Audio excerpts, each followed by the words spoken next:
When working in Photoshop, you will often need to be able to refer to your layers palette. You can see down here in the bottom right corner that my layers palette is already visible. If yours is not, then you'll want to come up here to Window and click on Layers. And if there's not a check mark, go ahead and click it and it will appear. Now when I'm in my layers palette, I like to work with this tool right here. You can see down here in the bottom a list of different icons, and this one says FX on it. That's short for effects or layer styles.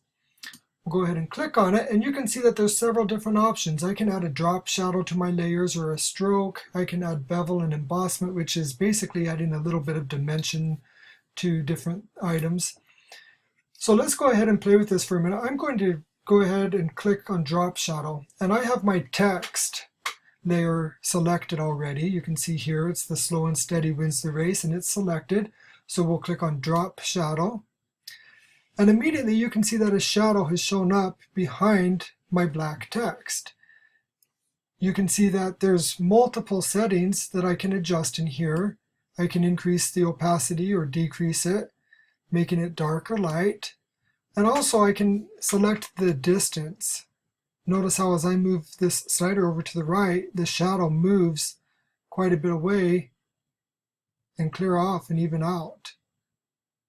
I like my items to be somewhat subtle when I'm working with effects, but for this, just so you can see it, I'm going to keep them a little bit more obvious.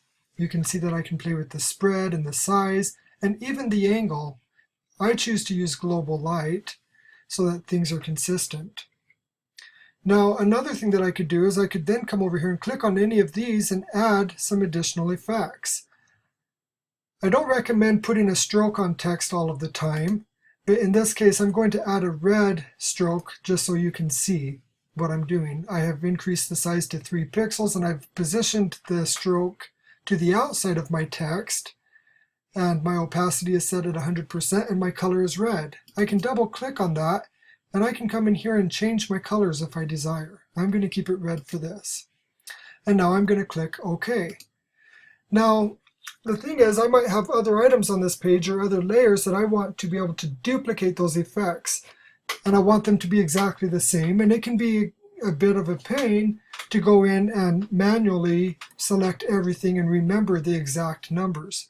But an easy way to duplicate the effects so that they're the same on everything is to come over here to my layer where I added the effects. You can see here that I applied the stroke and the drop shadow.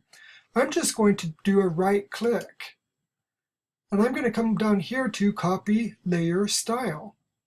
Click on it, and now we could take another layer. Let's take these little rectangle shapes that I put in there, and let's apply the same effects here. So we'll just go ahead and paste the layer style, and you can see now that that effect has duplicated onto that. So it's a very quick and easy way to duplicate your effects, just simply by right clicking and clicking on duplicate effects and paste effects.